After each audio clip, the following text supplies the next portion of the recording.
What is going on, everybody? Welcome into Talking BS. I am your host, as always, Steven Zamora. If you can, please follow me on Twitter at ZamoraBSV. And today, I'm bringing you another off-season preview. And if you clicked on that thumbnail, you already know what time it is.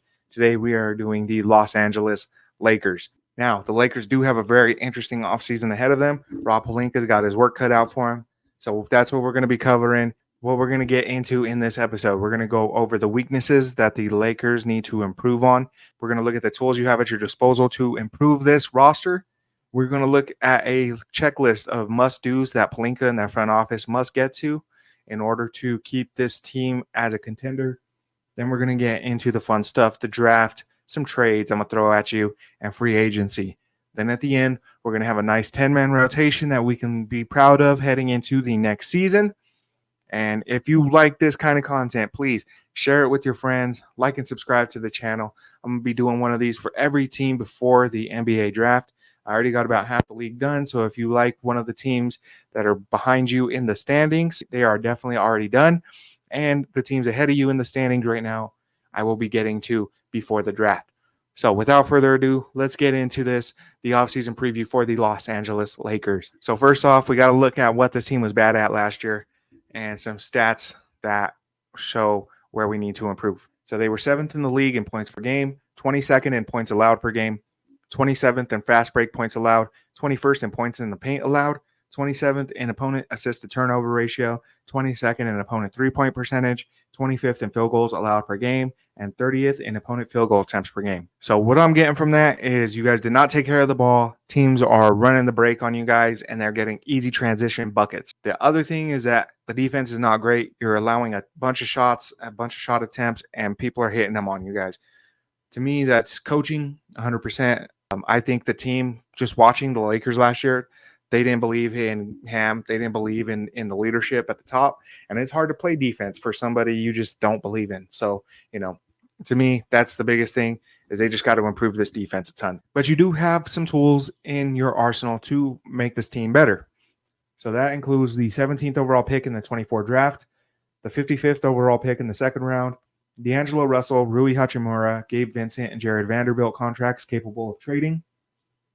The Lakers will be over the luxury tax with only Taurean Prince, Spencer Dinwiddie, and Max Christie contracts coming up. They own their own first-round picks in 26, 28, 29, and 2030.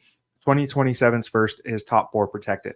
So now that we know what we need to improve on and what we have to improve our team, let's look at a list of must-dos that Pelinka and that front office have to get to before we go any further. So what we need to do is we need to ask LeBron, are you planning on leaving? If not, let's get this deal done. He has a player option for $51 million that all reports are he is going to decline. Now, that will make him an unrestricted free agent, leaving the door open for other teams to come in and try to take him from the Lakers. It will be up to LeBron if he ends up even taking on meetings or anything like that, but we'll see. Chances are he just ends up re-signing with the Lakers for a bigger deal. We'll get into that when we get to the free agency portion because there are some stipulations and reasons why he is declining that option. We need to make sure that whichever coach we do hire, right, we need to give either Hurley or JJ or even Borrego some input. This team has lost to the Nuggets in the past 2 seasons in the playoffs. Now, from my own perspective, Darvin Ham got a ton of criticism for these playoff runs. Pelinka did just as bad a job as Ham did. Ham was hamstrung. Let's be real. No pun intended, but he was stuck because you're forced to either play guys who are only offensive options or you're forced to play guys who are only defensive options. And there is no two-way impact there other than like Gabe Vincent, LeBron James, Anthony Davis. Even Austin Reeves is like a pretty bad defender. I just think you just need more two-way impact. I think you need more guys who are capable of playing in those crunch time minutes that you keep losing to the Nuggets to. I think you need guys who can hit their shots on one end and lock their guy down on the other. So that's kind of the aim here. And then, of course, Bronny, by all reports, going to be a Laker. They are planning on drafting him with that 55th overall pick. They might have to trade up for him. I could see them doing it, but we'll see. I don't know if he'll, make it to 55, but we'll see. we're not going to really get into that too much because that's the second round. But I do want to cover your first round pick, 17th overall. So on your left, you're going to see a big board provided by CBS. On your right is a big board provided by Tankathon. And the big one in the middle is provided by The Ringer. And if you'll notice, a lot of the players at the top here are compared to role players. Triple J, Goran Dragic, Markel Fultz, so on and so forth. So none of these guys are going to be like a Victor Wembanyama, a Zion Williamson, and Anthony Edwards. Fortunately for you, you guys are at 17. And the way I keep describing this draft is 1 through 3 or 1 through 5 is pretty similar. Like you can kind of take your pick. And then 10 through like 30, take your pick. Like it's what you want in a player, right? It's your style. So again, look at the comps, right? You got guys like Chris Middleton, Tyreek Evans, Michael Finley, Kyle Anderson, Miles Turner, right? All very, very different type of players. And at the end of the day, it's basically a pick your flavor. It's what you want and what your team needs that you're going to be drafting for. So, like I said, a bunch of different role players here. Every draft is going to have a superstar or two in it. Like even the Giannis draft was one of the worst drafts in NBA history, and Giannis came out of it. So there's going to be stars in this draft. Hopefully you guys can hit on one. So in my opinion, I think you guys go after this kid, Jared McCain from Duke. He's a 6'2", 200-pound combo guard, averaged 14 points, 2 assists, and 5 boards a game. He shot 46% from the field, 41% from 3, and 88% from the line. A lot of comparisons to Seth Curry. In my opinion, he reminds me a little bit of Jalen Brunson. And I'm not talking superstar Jalen Brunson. I'm not talking like this year's Knicks Jalen Brunson. But could he be? I mean, Jalen Brunson was, right? Like Jalen Brunson was a late round pick, kind of came out of nowhere. But he has a lot of his game to him. He's like a stocky, he's a smaller point guard, or he's a smaller guard, but he's like stocky, strong, great step back game, like a lot of very good shooter, like elite shooter, one of the nation's best shooters, good step back game, start stop game. He has like, he's real shifty. He's not like explosive or like super athletic or anything like that. He's crafty, just like pure like game, right? If the NBA wasn't so obsessed with like athleticism and stuff all the time, McCain is probably one of the best prospects in this draft. He's one of the more productive players. He's a very good shooter. When he did get his opportunities, he really showed out. He's a very confident player. He can run a pick and roll. He's a pretty good defender for his size. He's only 6'2" with like a 6'3" wingspan. And for his size, he's actually a pretty good defender. And he's a really good rebounder. For being somebody who doesn't have like a lot of vertical athleticism, I think he had 2 dunks on the year. He's a really good rebounder. 5 boards a game for a guy who's 6'2" is pretty impressive. He does have like a score first mentality. He's not like a pure point guard or anything like that. I think you guys pick him because he can end up being in your rotation this year. He was a little older for a freshman, but I think he's ready to play in the NBA. Like I said, game for game, he's one of the top picks in this draft. I think he's one of the better players in this draft, pound for pound. I think right now he would be able to play in your guys' rotation. So now that we're done with the draft, I'm going to end up keeping that pick, right? And drafting McCain. What I'm going to do now, we're going to head into some trades, and hopefully you guys like these. So the Lakers would receive Dorian Finney-Smith and Day'Ron Sharpe from the Brooklyn Nets. Brooklyn would receive D'Angelo Russell and Jalen Hood-Schifino, plus a 2025 second from the Clippers, 2027 second via the Lakers. So for Brooklyn, you get D'Angelo Russell, who had his best years in Brooklyn. That's when he made the All-Star team. That's when the Nets had like a cast of misfit toys with Jarrett Allen and Karis LeVert, D'Angelo Russell, all these like weird guys that ended up making a career out of that year in Brooklyn. Not only did he have his best year in Brooklyn, I think if he went to Brooklyn now, he can have another one of those years. The team has a bunch of wings who are, good shooters and good defenders, but they don't have like a good creator, a guy who can bring some offense and hit open threes and, just create some offense for these guys. D'Angelo Russell fits almost exactly what they need in Brooklyn, in my opinion. They just need an offensive creator. They need somebody who can kind of get the team together, bring the ball up, get them in their sets, and still be able to create a shot on his own. To me, that's exactly what D'Angelo Russell brings. I think he'd be perfect. And then you also get Jalen Hood-Schifino, who was the 17th pick in the draft last year. He still has a ton of potential. I think he just had a bad year with the Lakers, and I think he could still end up being a really good player. The Lakers, you get Dorian Finney-Smith and Day'Ron Sharpe. So Dorian Finney-Smith is a seamless fit on this team. He doesn't need a bunch of touches. He's just going to hit his open threes, and he plays really good defense. He could guard like 2s, 3s, and 4s. He could switch on defense. I think he's perfect. Day'Ron Sharpe, you keep running into Jokic. I think you need more bodies.